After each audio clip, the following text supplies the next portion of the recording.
Now, hello friends, this is Himanshi and welcome to Let's Learn. Discuss करेंगे maths pedagogy for CTET paper 1 and 2. Start करेंगे question. ये कहता है question, first question says to teach the Pythagoras theorem, a teacher has distributed a sheet on which 4 right angled triangles were drawn and asks the child to find the relationship between the sides of a triangle. In the above situation, the teacher used. अब एक situation आपको दी है, basically maths pedagogy और कुछ नहीं है, आप maths को कैसे पढ़ाएंगे उसके बारे में बात है. ठीक, तो बात हो रही है कि पाइथागोरस थ्योरम जो हम सभी ने पढ़ी है कभी ना कभी, जो हम बात करते थे कि भाई जो हाइपोटेन्यूज है यानी कि जो कर्ण है उसका स्क्वायर करो वो बराबर होता है दोनों जो परपेंडिकुलर और आपका बेस है उसके. तो इस तरीके की जो बात है, ये जो पाइथागोरस थ्योरम बच्चे को जब सिखानी है टीचर को, तो क्या कौन सा एक तरीका उन्होंने अपनाया. उन्होंने पहले कुछ शीट्स दी पेपर पर, और वो शीट्स कैसी हैं, उन शीट्स पर कुछ राइट एंगल ट्राइंगल्स बने हुए हैं. भाई एक राइट एंगल ट्राइंगल है, इस तरीके के कुछ 4 राइट एंगल ट्राइंगल्स जो हैं वो बने हुए हैं. अलग अलग शीट्स बच्चों में बांटी, या एक बच्चे को दी 4 शीट्स, और उसके बाद क्या कहा, उन 4 शीट्स को देने के बाद उन्होंने कहा कि भाई डिफरेंट रिलेशनशिप इसमें फाइंड आउट करो, ऑब्जर्व करो. जो साइड्स ऑफ अ ट्राइंगल हैं, जो ये त्रिभुज है इसकी जो साइड्स हैं, इनमें कुछ रिलेशनशिप है कि नहीं है. ये जो 4 आपने दे दिया ना राइट एंगल ट्राइंगल ड्रॉ करके, तो क्या करने के लिए कहा, एक रिलेशनशिप डेवलप करने के लिए या ऑब्जर्व करने के लिए उन 4 ट्राइंगल्स में जो शीट दी है, जो एग्जाम्पल दिया है, जो ऑब्जर्वेशन दी है, उसमें आपको क्या पता करना है कि कोई रिलेशनशिप है इनके बीच में या नहीं. उसके बाद आपको रूल बताया जाएगा कि ये पाइथागोरस थ्योरम कहलाती है, इसमें ये इसका एक रूल है ना. तो अगर हम बात करें तो ये डिडक्टिव मेथड है, लेक्चर मेथड है, लेबोरेटरी है, इंडक्टिव है. एक क्वेश्चन इस तरीके का आता है जिसमें कोई सिचुएशन होगी और उसमें इंडक्टिव डिडक्टिव में से कोई एक मेथड रहता है. तो एक सिंपल सी बात है कि ये क्या है, इंडक्टिव मेथड है. इंडक्टिव और डिडक्टिव पर मैंने एक वीडियो बनाई हुई है छोटी सी, जिससे आपको पता लग जाएगा. ज्यादातर सभी सब्जेक्ट्स में वो आपको हेल्प कर देगी, सर्च करके एक बार देखिएगा. इंडक्टिव और डिडक्टिव मेथड. तो बात हो रही है इंडक्टिव मेथड की. क्यों? जब आपको सिचुएशन देकर करके, आपको एग्जांपल्स देकर के बाद में रूल्स तक पहुंचाया जाए. पहले एक्टिविटी कराई जा रही है, या तो कुछ एग्जांपल्स दिए जा रहे हैं, या तो कुछ ऑब्जर्व करने के लिए कहा जा रहा है, और उसके बाद आपको रूल बताया जाए, देन ये क्या है, इंडक्टिव मेथड है. स्पेसिफिक टू जनरल जाएगा. स्पेसिफिक टू जनरल, क्योंकि एग्जाम्पल हमेशा स्पेसिफिक होता है, रूल हमेशा जनरल होता है. ठीक है बात. तो इंडक्टिव मेथड है, ये आगमन विधि है. जैसे मैंने नाउन का बहुत बार मैं एग्जाम्पल लेकर के चलती हूँ. 4 बच्चों के नाम आपने बोर्ड पर लिख दिए, बाद में डेफिनेशन बताई बच्चों को कि ये जितनी भी चीजें लिखी हैं तुम्हारी पसंद की, या जो भी नाम तुमने बताए हैं, तुम्हारी फेवरेट सिटी, इन सबको नाउन कहते हैं. उसकी डेफिनेशन आपने बाद में बताई. इन द सेम वे यहां पर क्या हुआ है, पहले आपने राइट एंगल ट्राइंगल दे दिया ऑब्जर्व करने के लिए, और बाद में उनको फॉर्मूले से अवगत कराया. ठीक, तो इस चीज को हम कंफ्यूज नहीं करेंगे कभी भी. डिडक्टिव मेथड क्या है, अगर सबसे पहले पाइथागोरस थ्योरम बता दी होती कि भाई जो आपका ये हाइपोटेन्यूज है इसका स्क्वायर किसके बराबर होगा, आपका जो परपेंडिकुलर का स्क्वायर है प्लस बेस का जो स्क्वायर है उसके बराबर होगा, तो ये फिर डिडक्टिव हो जाता. यदि पहले क्या बता दिया होता, पहले आपको फॉर्मूला बता दिया होता. बहुत ज्यादा जल्दीबाजी में नहीं रहना है.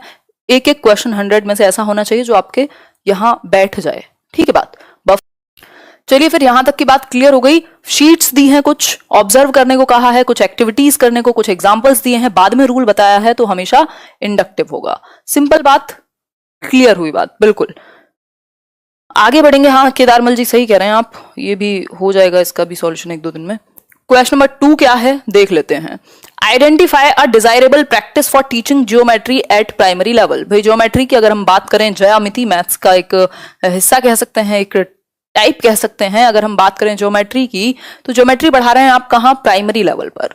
तो कौन सी एक प्रैक्टिस डिजायरेबल है, यानी कि बेहतर है प्राइमरी लेवल के लिए, ज्योमेट्री पढ़ाते समय या ज्यामिति के बारे में बताते समय.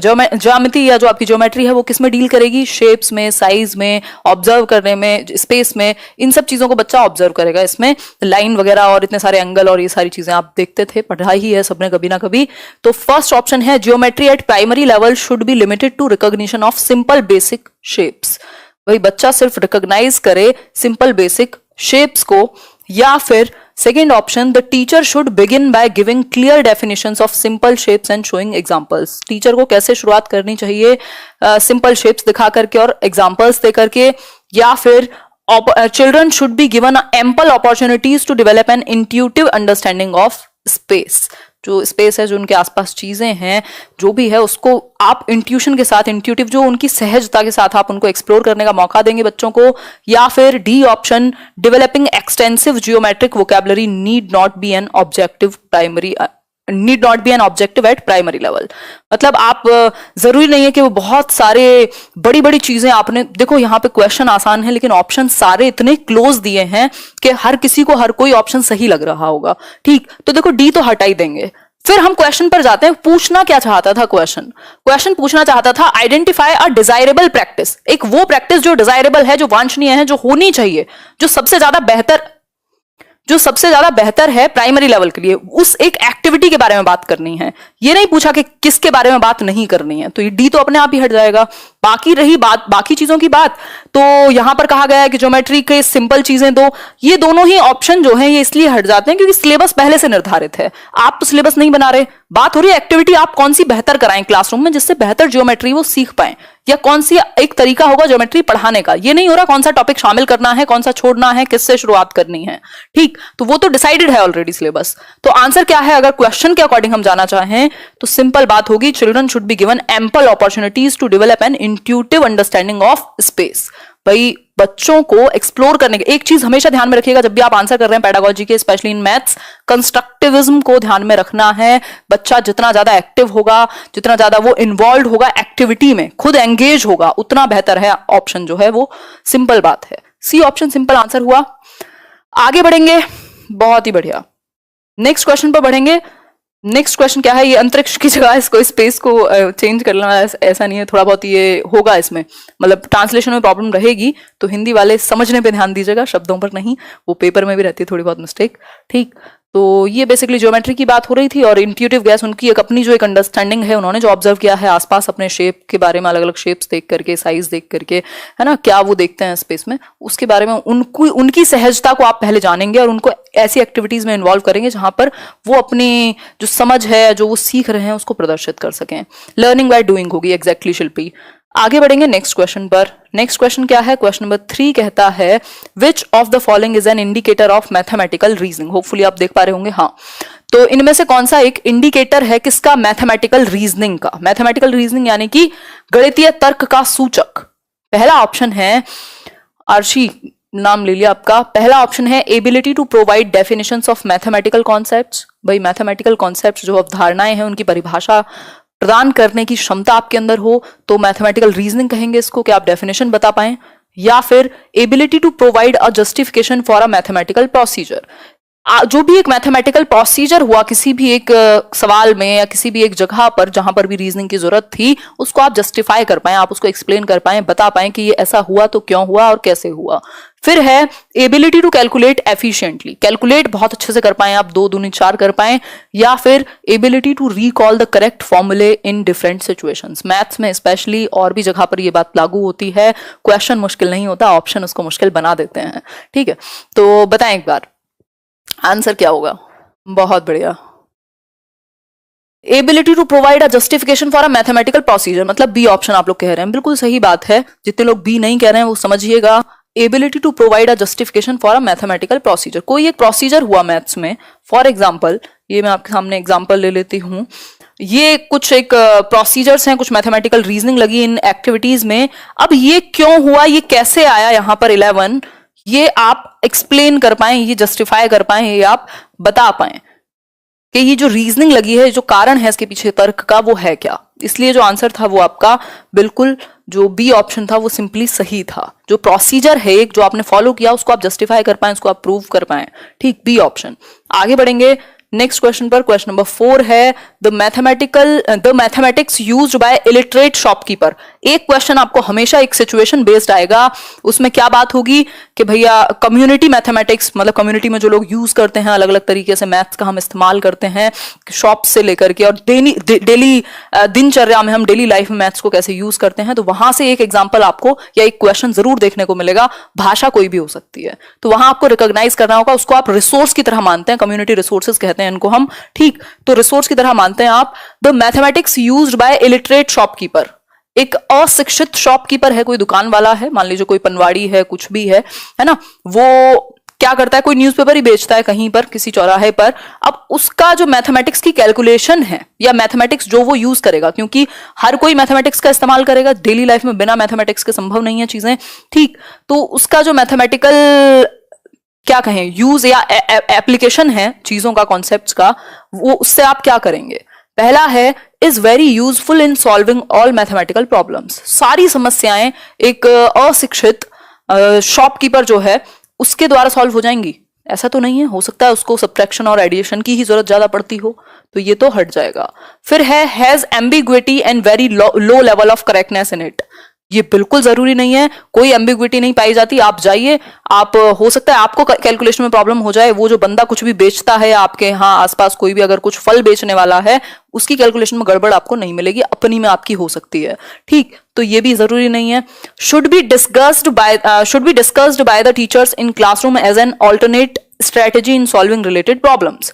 भाई क्लासरूम में टीचर्स के द्वारा इसको डिस्कस किया जाना चाहिए कि ये भी एक ऑल्टरनेटिव स्ट्रेटेजी है सॉल्व करने की सेम प्रॉब्लम को, ठीक है बात। और डी ऑप्शन है is not useful in the mathematics classroom. ऐसा नहीं है, कोई भी अगर कॉन्सेप्ट है बाहर रियल लाइफ से आप कनेक्ट करने की बात करते हैं, लर्निंग को एनसीएफ भी कहता है, तो जब आप रियल लाइफ से कनेक्ट करते हैं तो क्या होगा, ये बेहतर ही होगी इससे लर्निंग बच्चे की। मतलब आप बता सकते हैं कि भाई ये भी एक वैकल्पिक तरीका हो सकता है सिखाने का, या एडिशन का, सब्ट्रैक्शन का, कैलकुलेशन का, या मैथमेटिक्स को ऐसे भी यूज किया जाता है, ये भी एक तरीका हो सकता है। क्योंकि जो फल बेचने वाला है या जो कोई एक शॉपकीपर है, अब ये जरूरी नहीं है उसको प्रोसीजर आता हो कि आप इकाई दहाई लगा करके, वन टेंस लगा करके वो एडिशन और सब्ट्रैक्शन करेगा, ये जरूरी नहीं है, बट वो कर लेगा। तो ये भी एक ऑल्टरनेटिव वे है, ये आप बच्चों को समझा सकते हैं कि ये भी एक तरीका होता है, ठीक है। यहाँ पर भी मैथ्स यूज होता है, ठीक।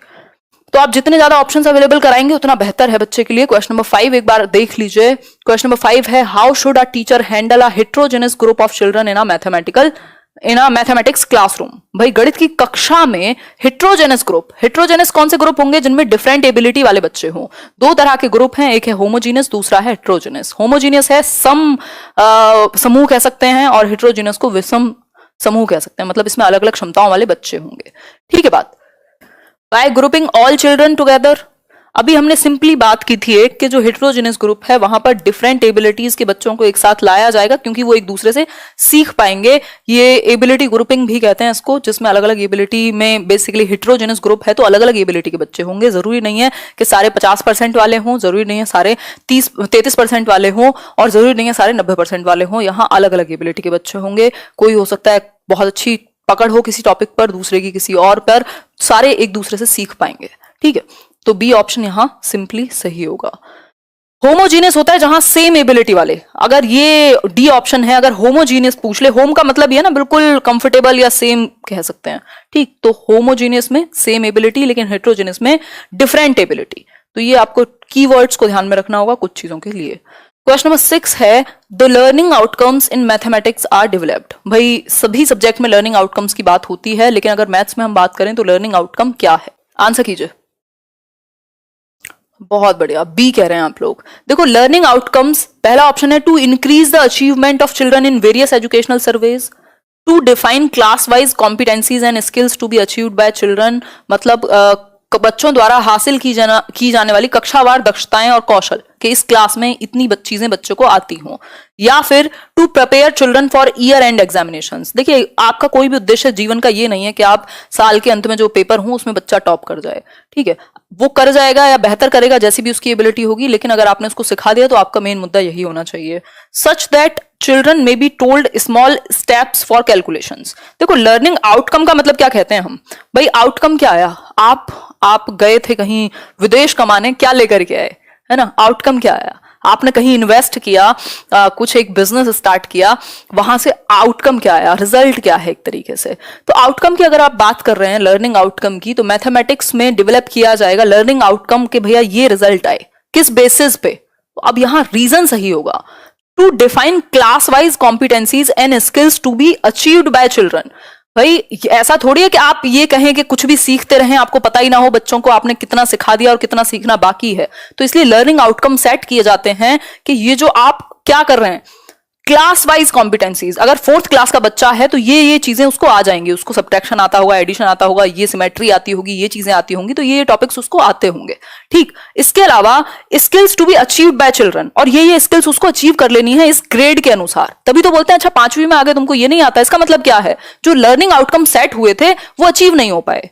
तो स्किल्स और कॉम्पिटेंसीज क्लास के आधार पर वो अचीव कर पाए, उसको हम लर्निंग आउटकम कह रहे हैं, जो आपने एक उद्देश्य सेट किए हैं कि इसको डिस्कस करने से या इस ग्रेड का बच्चा ये चीजें अचीव कर लेगा, ये आउटकम आएगा उसको, ये सीख लेने से एक पूरे करिकुलम और सिलेबस के थ्रू जब वो गो थ्रू होगा।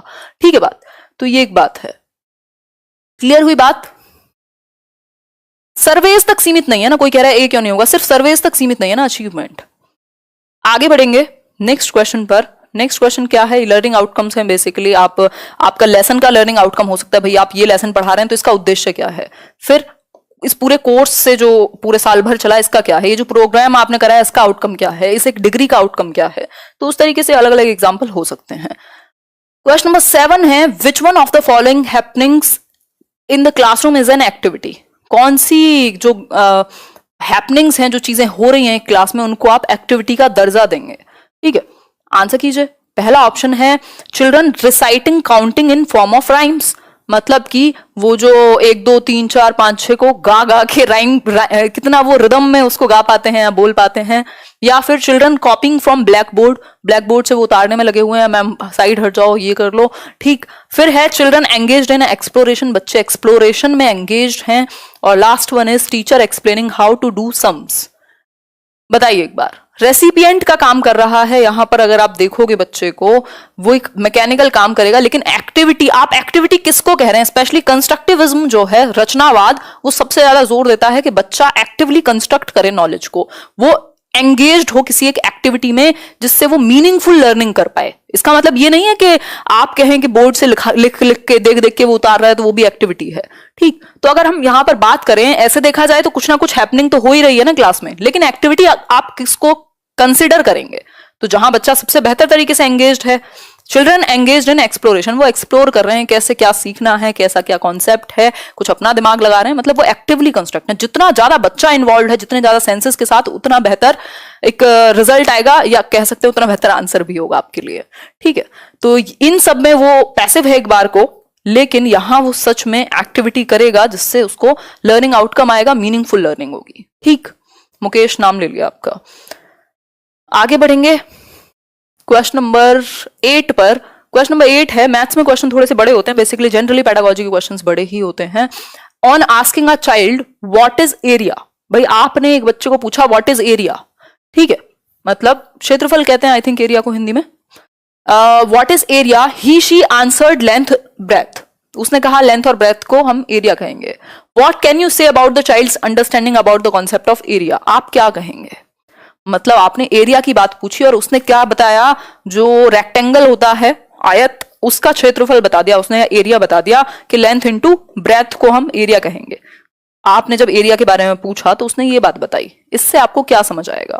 पहला ऑप्शन है the child used the area of rectangle as general idea of area of any closed shape, बच्चे ने आयत के क्षेत्रफल का उपयोग किसी भी या सभी जितने भी क्लोज्ड शेप्स हैं उनका क्षेत्रफल जो जनरलाइज कर लिया बेसिकली बच्चे ने। बात तो ठीक लग रही है। फिर है B option, the child is right in saying area is length breadth, भाई सबका एरिया तो लेंथ एंड ब्रेथ नहीं होगा ना, अभी स्क्वायर आ जाए तो फिर आप 4 साइड्स को प्लस कर देंगे, तो ऐसा तो नहीं हो सकता, हर शेप का जो एरिया है वो या क्षेत्रफल जो है वो लेंथ इनटू ब्रेथ होगा। फिर है the child is confused between the concept of area and perimeter, area और पेरीमीटर में वो कंफ्यूज हुआ है, नॉट ट्रू। फिर है the child has no idea about the concept of area, देखो कॉन्सेप्ट ऑफ एरिया तो है उसको और वो कंफ्यूज भी नहीं हुआ है, उसने एरिया का फॉर्मूला भी बताया है, लेकिन प्रॉब्लम कहां आई है, प्रॉब्लम आई है एक चीज में कि उसने एक रेक्टेंगुलर के फॉर्मूला को या रेक्टेंगुलर के एरिया को, आयत के क्षेत्रफल को सबका क्षेत्रफल मान लिया, उसने कह दिया बस यही फॉर्मूला होता है सभी के लिए, यानी उसने जनरलाइज कर दिया, जैसे हम लैंग्वेज में जनरलाइज कर देते हैं ना। एक वो हिंदी में क्वेश्चन किया था, उसका आंसर ठीक कर लेना, मैंने नीचे डाल दिया था वैसे उस दिन कमेंट में, वो और नहीं था और था, मतलब वो टाइपिंग मिस्टेक थी, इसलिए वो व्याकरण वाली मिस्टेक नहीं थी, वो जनरलाइजेशन का इशू था, सामान्यकरण का, जब बच्चे कुछ मल्टीपल वर्ड्स को रिपीट करते हैं एक सेंटेंस में, ठीक है, जैसे ईडी की फॉर्म जो थर्ड फॉर्म है उसको लगा दिया हर जगह, गो में भी गोड लगा दिया, तो इस तरीके से, तो वही यहां पर हुआ है, जनरलाइज किया है उसने, सारे शेप के एरिया को उसने रेक्टेंगुलर के एरिया से मान लिया, तो ये एक बात है, ए ऑप्शन इसका सही हुआ। आगे बढ़ेंगे question number 9, which one of the following statements is true with respect to mathematics learning. भाई मैथमेटिक्स की लर्निंग में यानी कि जब गणित के अधिगम की अगर हम बात करें तो कौन सी एक बात ठीक है, कौन सा एक स्टेटमेंट सही है, ट्रू है, बताएं एक बार। पहला ऑप्शन है आपके सामने, generally girls are weaker in mathematics, जो आमतौर पर जो लड़कियां हैं वो कमजोर होती है मैथ्स में। या फिर एवरीबडी कैन लर्न मैथमेटिक्स, हर कोई गणित सीख सकता है। या फिर mathematics can only be learned by rigorous practice, यानी भयंकर कठोर कठिन अभ्यास करा करके आप मैथमेटिक्स को सिखा देंगे। या फिर mathematics is a difficult subject to learn. अब अपने अपने दिल के दुख नहीं रोने हैं, यहाँ ऑब्जेक्टिविटी की तरफ जाना है जब आप आंसर कर रहे होगे ना। सब्जेक्टिव अपने इमोशंस को साइड रखना पड़ेगा जब हम आंसर चूज कर रहे हैं। तो ऐसा नहीं है कि मतलब आपको मुश्किल हुई तो सबको मुश्किल होती होगी, हो सकता है कुछ कमी टीचर की रही हो, कुछ आपकी रही हो, है ना। तो यहाँ पर सही स्टेटमेंट क्या है, एवरीबडी कैन लर्न मैथमेटिक्स। भाई इन एक नॉर्मल सिनेरियो में, आप अब रिटार्डेड की बात कर रहे हैं तो एक डिफरेंट है, बट नॉर्मल सिनेरियो में हर कोई मैथ्स सीख सकता है। और मैथ्स तो आप यूज करते ही हैं, चाहे आप नंबर कैसे भी लाए हो, जीवन में तो आप मैथ्स यूज कर ही रहे हैं ना। ऐसा तो नहीं होता होगा कोई आप 3 रुपए की चीज लेने जाएं 10 में से और 5 रुपए लेकर के वापस आ जाएं, 7 ना लेकर के आप लड़ाई करके आएंगे वहां पर। ठीक, तो मैथ्स हर कोई सीख सकता है, हम ये मान करके चलते हैं। और ये एक ऐसा क्वेश्चन है जो आपसे घुमा फिरा के हर बार पूछेगा, कैसे, अब समझना पड़ेगा। अब जो लोग सिर्फ रटते हैं क्वेश्चंस को, तब कोई उसका मतलब आधार नहीं है। अभी एक क्वेश्चन आया था, मैंने लास्ट सेशन में डिस्कस किया था मैथ्स पेडागोजी में, कौन सी एक बात मैथ्स के बारे में सही है, तो उसमें एक ही चीज सही थी कि एक चीज सही नहीं है, तो वो थी कि इनेट एबिलिटी। ठीक है, तो ऐसा नहीं है कि किसी एक स्पेसिफिक व्यक्ति में मैथ्स सीखने की क्षमता होगी, या लड़कों में ही क्षमता होगी, या किसी और में क्षमता होगी। एवरीबडी कैन लर्न, तो वो तरीका है, क्वेश्चन आपको घुमा के पूछ सकता है, बट टॉपिक लिमिटेड ही है, सिलेबस चेंज नहीं हुआ सीटेट का। और दूसरी एक चीज और क्या है, ये आपको ज्यादातर देखने को मिल जाएगा, गर्ल्स आर वीकर या बॉयज आर स्मार्टर। ये सब क्या है, ये सब मिथ्या है, जेंडर बायसनेस है, जिसको आप फॉलो नहीं करते। कोई भी सब्जेक्ट ये नहीं कहता कि ये लोग ज्यादा अच्छा करेंगे, लड़कियां अच्छा करेंगी या लड़के अच्छा करेंगे, वो बात अलग है, उनको अपॉर्चुनिटी नहीं मिली। ठीक है, तो इसलिए आप ध्यान रखेंगे, सभी सीख सकते हैं यदि उनको सही तरीके से सिखाया जाए। क्वेश्चन नंबर 10 है, विच one of the following statements is not true about concept maps. एक होता है कॉन्सेप्ट मैप, दूसरा होता है माइंड मैप। तो आपको माइंड मैप की जगह पर यहां कॉन्सेप्ट मैप की बात की गई है। बताएं एक बार कौन सी एक बात कॉन्सेप्ट मैप के बारे में सही नहीं है, नॉट ट्रू। आंसर कीजिए फटाफट से। सीडीपी का क्लास होगा, क्यों नहीं होगा, अलग अलग सब्जेक्ट हम अलग अलग दिन डिस्कस कर रहे हैं, है ना। प्रीतम सिंह राजपूत नाम ले लिया आपका, बताइए एक बार, concept maps should be constructed by teachers only, सिर्फ टीचर्स के द्वारा बनाए जाएं concept map. Concept maps are hierarchical in nature, या फिर concept maps help in linking prior knowledge to new instruction, जो पूर्व ज्ञान है उसको नए ज्ञान से जोड़ने में मदद करते हैं कॉन्सेप्ट मैप। या फिर D option, concept maps represent a collection of interconnected concepts and links connecting to them, जो बहुत सारे कॉन्सेप्ट्स होते हैं उनको लिंक करने का ये काम कर सकते हैं, जिससे आपके लिए आसानी हो जाए सीखने में। आंसर कीजिए फटाफट से। हाँ, कोई बात नहीं, पेडागोजी समझ लीजिए, 10 क्वेश्चन ही करेंगे क्योंकि बहुत डिस्कशन की जरूरत है मैथ्स पेडागोजी में। और ये 100 क्वेश्चन अगर सेलेक्टेड कराए जा रहे हैं तो इसका मतलब ये है कि आपको कॉन्सेप्ट्स तैयार कराए जा रहे हैं आसपास के। ठीक है, एक टीचिंग लर्निंग मटेरियल पर मैं अलग से एक वीडियो बना दूंगी मैथ्स के लिए। डी ऑप्शन आप लोग कह रहे हैं, ना ना ना ना, देखो गड़बड़ क्या है, पहला ऑप्शन सही है। यहाँ क्यों सही है समझते हैं एक बार। Concept maps should be constructed by teachers only, ऐसा कहीं नहीं लिखा कि सिर्फ टीचर ही कॉन्सेप्ट मैप बनाएंगे। इवन बच्चे कॉन्सेप्ट मैप बना सकते हैं अपनी बेहतर अंडरस्टैंडिंग के लिए। आप लोग भी बनाते होंगे, जो हायरार्किकल रिप्रेजेंटेशंस या बहुत सारे कॉन्सेप्ट्स इसमें शामिल हो सकते हैं, आप कनेक्ट करते हैं इसमें, इससे इसको मैं अभी दिखा भी दूंगी आपको। ठीक है, आप वो फ्लो चार्ट वगैरह भी बनाते हैं आप लोग, तो कहीं ना कहीं उससे आप रिलेट कर सकते हैं। तो ये हायरार्किकल भी हो सकते हैं, मतलब एक शाखा निकली हुई है इधर से इधर से इधर से। ठीक, concept maps help in linking prior knowledge, बिल्कुल पूर्व ज्ञान को नए ज्ञान से आप कनेक्ट करते हैं। अच्छा, आपने ये वाली चीज पढ़ी थी, इसमें आपने कनेक्ट किया डायग्राम बना करके। Concept maps represent a collection of interconnected concepts, हाँ बहुत सारे कॉन्सेप्ट्स इसमें हो सकते हैं, तो ए ऑप्शन इसलिए सही है। अब हम बात करेंगे कैसे डिफरेंट है आपका जो कॉन्सेप्ट मैप है माइंड मैप से। ए ऑप्शन सही हुआ, ऐसा नहीं है कि सिर्फ टीचर्स ही कॉन्सेप्ट मैप बनाएंगे, तो कोई भी लर्नर भी बना सकता है, इसलिए गलत है। और जो गलत है वही सही है, क्योंकि पूछा हमसे वही है। ठीक है, वाह वाह, आगे बढ़ते हैं। देख लेते हैं माइंड मैप्स और कॉन्सेप्ट मैप की बात कर लेते हैं। माइंड मैप्स बेसिकली किसी एक पर्टिकुलर टॉपिक पर किसी एक पर्टिकुलर स्ट्रक्चर में ही बनाए जाते हैं, बहुत ज्यादा इसमें जरूरी नहीं है वेरिएशन हो, लेकिन जैसे आपका गोल है कि भैया इस साल मुझे ये करना है ना, इस साल मुझे ये प्रिपरेशन करनी है, तो आपके दिमाग में 4 चीजें होंगी, अच्छा मुझे ये सब्जेक्ट यहाँ से पढ़ना है, ये सीखना है, ये करना है, तो एक विषय हो गया, एक टॉपिक हो गया अपने आप में आपका वो एग्जाम जो आपको क्रैक करना हुआ, उसका आपने माइंड मैप तैयार कर लिया, सिंपल है। लेकिन कॉन्सेप्ट मैप्स में क्या हो सकता है, कई सारे कॉन्सेप्ट्स कनेक्टेड हो सकते हैं जो एक दूसरे से भिड़ रहे हो, आपस में अंदर से निकल रहे हो, शाखाएं बहुत सारी, तो ये थोड़ा सा कॉम्प्लेक्स हो सकता है। तो कॉन्सेप्ट मैप में और माइंड मैप में ये वन ऑफ द डिफरेंसेस है कि क्या है, माइंड मैप में आप जनरली एक आध कॉन्सेप्ट को लेते हैं और कॉन्सेप्ट मैप में मल्टीपल कॉन्सेप्ट्स आपके इंटरलिंक्ड हो सकते हैं। यहां पर आप अलग अलग वेज सोचते हैं, आपको कोई एक काम करना है, कहीं तक पहुंचना है, तो ठीक है बात। तो होपफुली ये बात क्लियर हुई होगी। अब पढ़ाने को दुनिया में पता नहीं कौन कौन क्या क्या बता दे, भगवान जाने। आउट ऑफ 10 कितने ठीक हुए ये बताओ।